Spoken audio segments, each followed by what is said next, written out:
আসসালামু আলাইকুম। আপনারা যারা পেঁপে থেকে বীজ সংগ্রহ করতে চাইতেছেন, অবশ্যই আপনারা খেয়াল রাখবেন আপনি যে পেঁপে গাছ থেকে পেঁপেটা নিতেছেন ওই গাছ রোগাক্রান্ত কিনা বা ভাইরাস মুক্ত কিনা। যদি ভাইরাস মুক্ত হয় তাহলে সংগ্রহ করবেন, আর যদি ভাইরাস যুক্ত হয় তাহলে সংগ্রহ করবেন না। কারণ আপনি যদি ভাইরাস আলা গাছ থেকে পেঁপে নেন তাহলে আপনার জমিতে খুব সহজে ভাইরাস চলে আসবে। যতই কীটনাশক দেন কিন্তু আপনারা ওটা দমন করতে পারবেন না।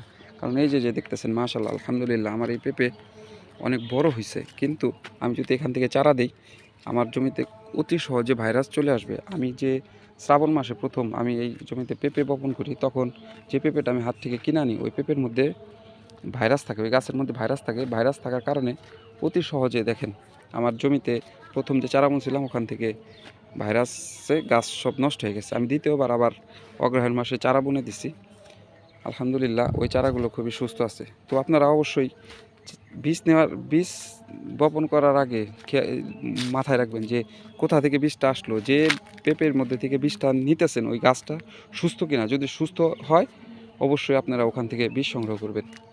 ভালো থাকবেন সবাই। আসসালামু আলাইকুম।